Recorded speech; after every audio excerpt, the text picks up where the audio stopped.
आप देख रहे हैं मिड कैप मंत्रा और बाजार में आज कंसोलिडेशन हावी आपको दिखाई देगा। ऊपर नीचे के दायरे देखने को मिल रहे हैं और काफी मिक्स्ड बायस आज मार्केट में है। फिर चाहे वो स्टॉक्स की बात हो या फिर इंडाइसेस की बात ही क्यों ना हो, निफ्टी को अगर आप देखेंगे तो एक रेंज में कारोबार सुबह से होते हुए हम देख रहे हैं और फिलहाल 19,500 के आसपास ट्रेड कर रहा है। इनफैक्ट अब 19,550 के आसपास आ चुका है। हालांकि दिन के दौरान अगर आप देखेंगे तो 19,500 तक closer to in levels Nifty जाते हुए दिखाई दिया था। सिमिलरली सेंसेक्स में भी आपको ऊपर नीचे के दायरे दिखाई देंगे आज के कारोबार में। थोड़ी बहुत खरीदारी अगर कहीं है तो बैंक निफ्टी में दिखेगी, क्योंकि यहाँ पर हर निशान में ट्रेड आपको दिखाई देगा। 135 अंक नीचे सेंसेक्स कारोबार कर रहा है फिलहाल आज के सेशन में। और अगर आप निफ्टी बैंक को देखेंगे तो यहाँ भी अब 100 अंकों के आसपास की बढ़त देखने को मिल रही है, लेकिन ट्रेंड सेम है। आपको वॉलेटिलिटी दिखेगी, एक दायरे में कारोबार होते हुए दिखाई देगा। एक बार मार्केट ब्रेथ और देखते हैं और उसके बाद इंटरनेशनल क्यूज को देखते हुए बाजार की बड़ी बात आपके लिए लेकर आएंगे। मार्केट ब्रेथ देखेंगे आज के सेशन में तो मिड कैप स्मॉल कैप्स भी अपनी जो बढ़त थी उसे गवाकर लाल निशान में कारोबार कर रहे हैं। इसीलिए बढ़ने वाले स्टॉक्स की संख्या स्लाइटली कम है गिरने वालों के सामने, क्योंकि मिड कैप स्मॉल कैप में आज प्रॉफिट टेकिंग और थोड़ा सा प्रेशर देखने को मिल रहा है। लगभग 1487 शेयर्स जो कि गिरावट के साथ ट्रेड कर रहे हैं, 1392 स्टॉक्स है जो तेजी के साथ कर रहे हैं ट्रेड। आप समझ लेते हैं संकेतों को। शुरुआत करते हैं एशियन मार्केट्स के साथ, जो कि इन्फ्लेशन डेटा आना है उससे ठीक पहले यूरोपियन मार्केट्स की शुरुआत कमजोर हुई है। फुत्सी, डैक्स और कैक तीनों में ही 1.25% से लेकर आधा % की कमजोरी है। एशियन मार्केट्स मिले जुले हैं, जहां पर सिर्फ थोड़ा बहुत खरीदारी आपको निकाई में दिखाई देगी, बाकी सभी मार्केट्स दबाव में ही हैं। कॉस्पी, हैंगसेंग, शंघाई यहाँ पर प्रेशर देखने को मिल रहा है। इनफैक्ट हांगकांग के मार्केट तो ज्यादा गिरे हैं, जहां पर 2% के आसपास की गिरावट फिलहाल देखने को मिली है। अमेरिका के फ्यूचर्स भी थोड़े प्रेशर में ही है। 100 अंक नीचे है डॉव फ्यूचर्स। नेस्डेक का फ्यूचर 70 अंक नीचे है। परसेंटेज टर्म्स में देखेंगे तो 1/4% नीचे डॉव फ्यूचर्स है और नेस्डेक के फ्यूचर में आधा % की कमजोरी देखने को मिल रही है। तो मोर और लेस जो क्यूज हैं आज इंटरनेशनल मार्केट से, वो भी कमजोरी का ही इंडिकेशन दे रहे हैं। तो ऐसे में अब तक हुआ क्या है बाजार में, बाजार की बड़ी बातें आपके लेकर आते हैं। तो बाजार में कंसोलिडेशन, निफ्टी 19,600 के नीचे है, 19,550 के लेवल्स को होल्ड करने की कोशिश पूरी करते हुए।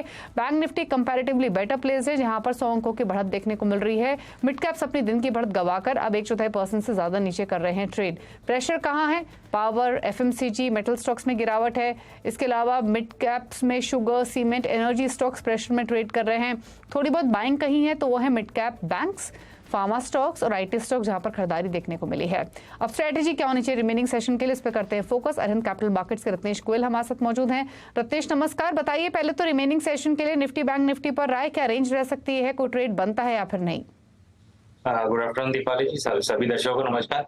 डेफिनेटली बाजार आज ऐसा लगता है कि थोड़ा सा रेंज में ही रहना चाहिए, क्योंकि अब हम आरबीआई मॉनेटरी पॉलिसी की तरफ बढ़ रहे हैं, एक्सपायरी की तरफ भी बढ़ रहे हैं वीकली की। तो मुझे ऐसा लगता है कि बाजार अभी थोड़ा सा रेंज में फंसा रहेगा। हालांकि अभी भी 19,500 19,550 से काफी अच्छे सपोर्ट है। तो यहाँ पे भी कहीं पे भी एक ऐसा वापस से टिप मिलता है तो वहां पे से एक बाइंग अपॉर्चुनिटी वापस से वहां पे हमको बनते हुए दिखेगी। तो 19,500 19,550 के आसपास में बाइंग करें। 19,450 का स्टॉप लॉस रहेगा। ऊपर में टारगेट मुझे ऐसा लगता है कहीं ना कहीं वापस 19,700 तक के लिए हमको आते हुए दिख जाएंगे। तो ओवरऑल एक ऐसा रेंज रहेगा। बैंक निफ्टी से जरूर हमको थोड़ा सपोर्ट देखने को मिल रहा है। तो बैंक निफ्टी में मुझे ऐसा लगता है कि 45,200 के ऊपर कहीं पे बैंक निफ्टी निकलेगी तो एक अच्छी तेजी देखने को मिलेगी, जो कि 45,500 तक के लिए लेके जा सकती है। तो 45,200 का थोड़ा सा महत्वपूर्ण लेवल है, इसको हमको ध्यान रखना चाहिए आज के सत्र के लिए। 45,200 के ऊपर निकले तो फिर एक तेजी बैंक निफ्टी में जरूर करना चाहिए। ओके, अच्छा स्टॉक स्पेसिफिक ट्रेड्स आइडेंटिफाई किए हैं क्या आपने रत्नेश? बिल्कुल। 2 मिड कैप के स्टॉक्स है मेरी तरफ से। एक इसमें सबसे पहले श्याम मेटालिक मुझे काफी अच्छा है, कंसोलिडेशन के बाद में ब्रेकआउट देखते हुए दिख रहा है। तो श्याम मेटालिक में एक तेजी कर सकते हैं हम। आज के लिए, आने वाले 1-2 दिन के लिए भी इसमें ट्रेड बन सकता है। 410 रुपए का स्टॉप लॉस रहेगा इसमें। मुझे ऐसा लगता है 450 तक के टारगेट इसमें हमको देखने को मिल सकते हैं। दूसरा रहेगा इमामी लिमिटेड। इमामी लिमिटेड में आप देखेंगे काफी अच्छा एक कप एंड हैंडल का ब्रेकआउट हमको देखने को मिल रहा है। तो इसमें ऊपर के टारगेट हमको कहीं ना कहीं 520 तक के देखने को मिल सकते हैं और हमको यहाँ पे स्टॉप लॉस लगाना चाहिए 480 रुपए का।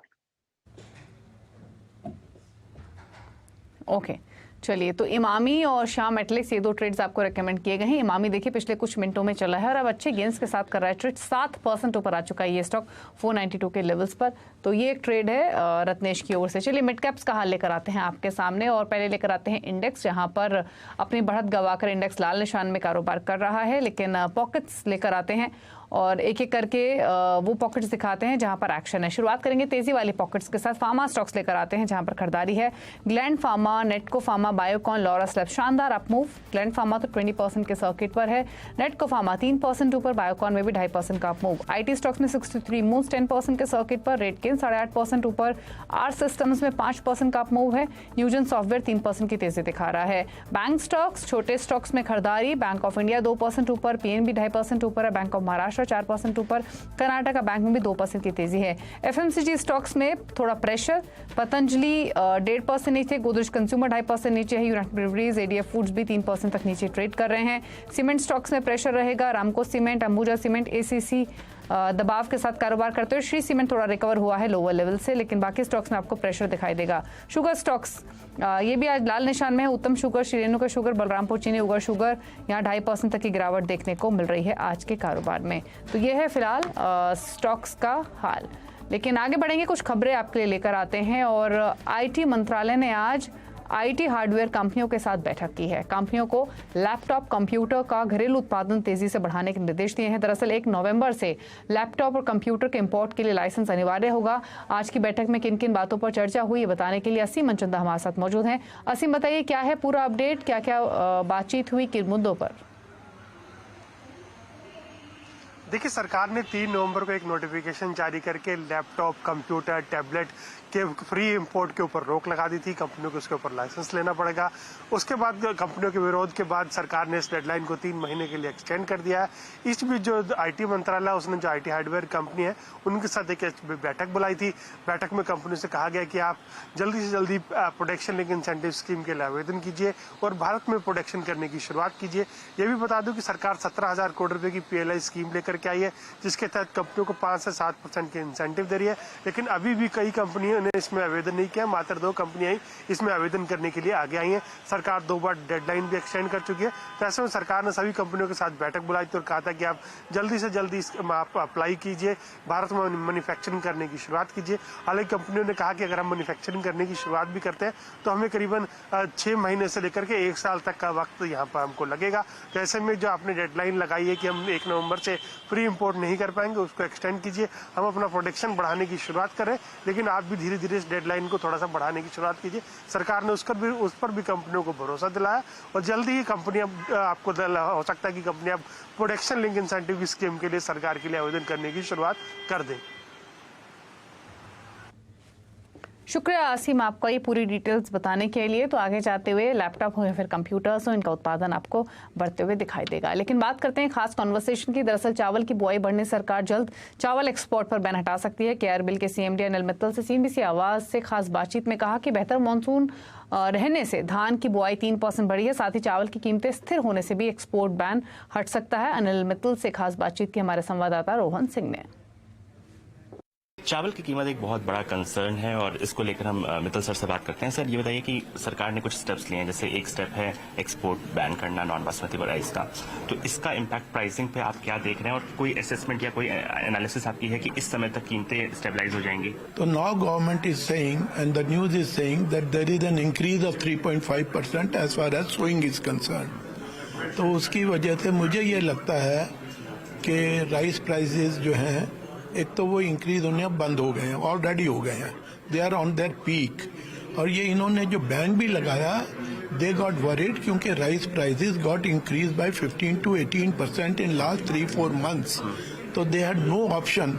इनकी कभी भी इच्छा सरकार की नहीं थी कि राइस को बैन किया जाए, इसीलिए इन्होंने बैन की बजाय 20% एक्सपोर्ट ड्यूटी लगाई। और दूसरी बात ये भी थी बैन करने की, उनका जो बफर स्टॉक था 3-4 साल पहले, it has reached to 48 million tons, which is today at 25-26 million ton. Though as per government norm this 25-26 million ton what is their requirement? 50 means they had surpassed their minimum requirement. तो मेरे अपने ख्याल से panicky की जरूरत नहीं है और गवर्नमेंट, मुझे ऐसा लगता है by September they should reopen. अभी किस हिसाब से आपके ऑर्डर्स दिख रहे हैं, आने वाले समय के लिए आउटलुक क्या दिख रहे हैं और क्या उम्मीदें हैं? देखो, डोमेस्टिक ऑर्डर्स तो बहुत ही अच्छे हैं, एक्सपोर्ट ऑर्डर भी ठीक है। हम एक तो we don't sell private label, we are into India Gate basmati rice only and we have distributors worldwide. और यहाँ पर भी इंडिया में we have got 500 distributor and 2000 sub distributor. तो हम तो टोटल इंडिया गेट हमारे 3-4 ब्रांड और हैं, we work on that only. No supplies in bulk और इन बैग्स जो होता है। और बाय ग्रेस ऑफ गॉड आज we are having about 41% share of the branded basmati market. तो ये आपने बातचीत सुनी केआरबिल के मैनेजमेंट के साथ। स्टॉक को देखेंगे तो 395 के आसपास ट्रेड करते हुए थोड़े प्रेशर फ्लैट ट्रेड कर रहा है, इनफैक्ट हल्की सी बढ़त के साथ। लेकिन चलिए कुछ और स्टॉक्स पर बातचीत कर लेते हैं। एक बार हिंडाल्को का स्टॉक लेकर आते हैं। डेज लो पर ये ट्रेड कर रहा है, रिजल्ट्स आने से पहले, आज नंबर्स आने हैं उससे पहले दिन के निचले स्तर पर कारोबार करते हुए। कहाँ है सपोर्ट्स और क्या आपकी स्ट्रैटेजी होनी चाहिए, इस पर लेते हैं रत्नेश की राय। रत्नेश देखिए, एक बार हिंडाल्को को बताइए क्या राय आपकी। ये मेटल सेक्टर का स्टॉक, ओवरऑल मेटल सेक्टर पूरा कंसोलिडेशन में है। ये भी हिंडाल्को भी आप देखेंगे तो पूरा कंसोलिडेशन में हमको नजर आ रहा है। मुझे ऐसा लगता है कहीं पे भी किसी को खरीदारी करना है तो एक 445 का लेवल काफी अच्छा रहेगा, वहां पे एक महत्वपूर्ण सपोर्ट नजर आ रहा है, वहां पे खरीदारी करना चाहिए। स्टॉप लॉस जहाँ पे बनेगा फिर वो 435 रुपए का बनेगा। ऊपर में टारगेट भी बहुत बड़ा नहीं क्योंकि रेंज में फंसा हुआ स्टॉक, 465 रुपए के टारगेट बनेंगे, तो 445 रुपए के आसपास में एक बार जरूर खरीदारी की चेष्टा करना चाहिए।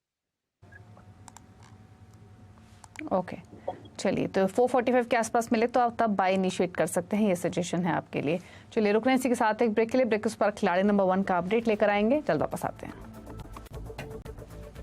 आप देख रहे हैं मिड कैप मंत्र, रत्नेश गोयल हमारे साथ मौजूद हैं और कुछ और स्टॉक्स पर करते हैं बातचीत। 2 स्टॉक्स आपके सामने लेकर आते हैं ऑटो पॉकेट से, जो दोनों फोकस में है। एक तो है मारुति और दूसरी तरफ है हीरो मोटोकॉर्प। पहले मारुति की बात करेंगे तो हाल ही में कंपनी ने अर्निंग्स के साथ अनाउंसमेंट की थी कि वो एसएमसी का यानी सुजुकी मोटर कॉर्पोरेशन का एक्विजिशन करेंगे। उसकी डिटेल्स अब सामने आई हैं, जिसमें प्रेफरेंशियल बेसिस पर इक्विटी शेयर जारी किए जाएंगे और जो मौजूदा वैल्यूएशन के हिसाब से 12,300 करोड़ में ये डील हुई है और प्रेफरेंशियल बेसिस पे ये दिया जाएंगे, शेयर्स अलॉट किए जाएंगे, इक्विटी बेसिकली। और स्टॉक अगर आप देखेंगे तो 9581 के आसपास अभी होल्ड कर रहा है, लगभग 0.5% के आसपास की मजबूती देखने को मिल रही है।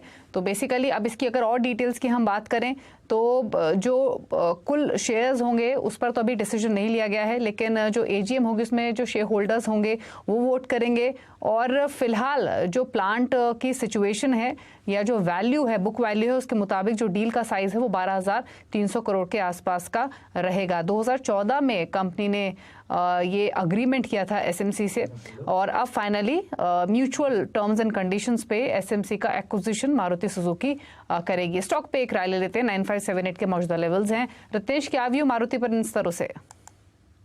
मारुति में कंटिन्यू हाई फॉर्मेशन हमको देखने को मिल रहा है। अभी भी थोड़ी सी अच्छी तेजी वाला छोटा सा करेक्शन और फिर कंसोलिडेशन देखने को मिला।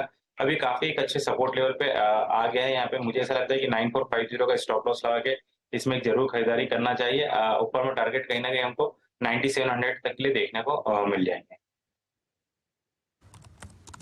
ओके अब लेकर आते हैं हीरो मोटोकॉर्प के स्टॉक को, जो सुबह से मजबूती अपनी होल्ड कर रहा है। और दरअसल हाल ही में कंपनी ने जो हार्ले डेविडसन X440 लॉन्च की है उसके बुकिंग नंबर्स कंपनी ने शेयर किए हैं, जिसके मुताबिक 25,000 बुकिंग्स कंपनी को मिल चुकी हैं और अक्टूबर फेस्टिव सीजन से कंपनी इसकी डिलीवरी शुरू करेगी। तो फ्रॉम अक्टूबर ऑनवर्ड्स आप एक्सपेक्ट कर सकते हैं। इंटरेस्टिंग ये है कि जो ये टोटल बुकिंग्स मिली है इसमें 65% जो बुकिंग है वो टॉप एंड वेरिएंट के लिए हुई हैं। तो यानी टॉप एंड वेरिएंट ज़्यादा पसंद किया गया है ग्राहकों की ओर से। टोटल बुकिंग 25,000 के आसपास की मिली है। 2 प्राइसेस कंपनी ने अनाउंस किए थे, 2.39 लाख और साथ ही 2.69 लाख। जो टॉप एंड वेरिएंट है एस वेरिएंट 2.69 लाख का, उसको सबसे ज़्यादा बुकिंग्स मिली है, लगभग 65% के आसपास की।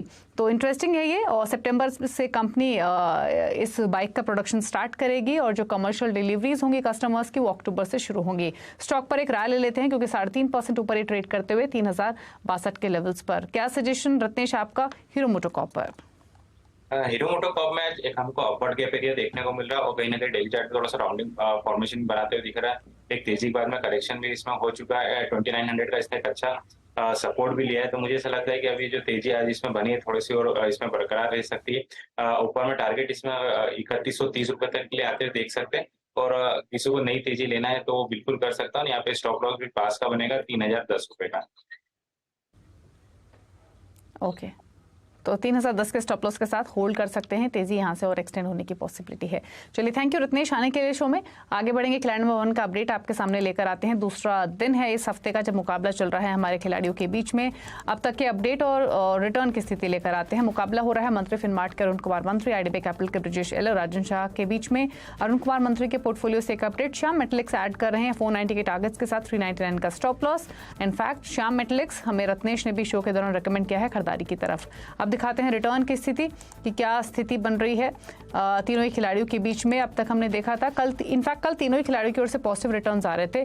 आज क्योंकि मार्केट का मूड थोड़ा सा बिगड़ा हुआ है, क्या रिटर्न थोड़ा ऊपर नीचे हुए हैं वो समझ लेते हैं। और 6% के रिटर्न के साथ, इनफैक्ट मोर देन 6% के रिटर्न के साथ ब्रिजेश एल लीड करते हुए, दूसरे पायदान पर अरुण कुमार मंत्री ऑलमोस्ट क्लोजर टू 5% के रिटर्न्स इनका पोर्टफोलियो लेंड कर रहा है और साथ ही राजन शाह का पोर्टफोलियो 0.1% के रिटर्न्स दे रहा है। तो ये रहा अपडेट खिलाड़ी नंबर 1 का। इसी के साथ रुक रहे हैं एक ब्रेक के लिए मिड कैप मंत्रा में। ब्रेक के उस पर आप देखें न्यूयॉर्क कंपनी। नमस्कार।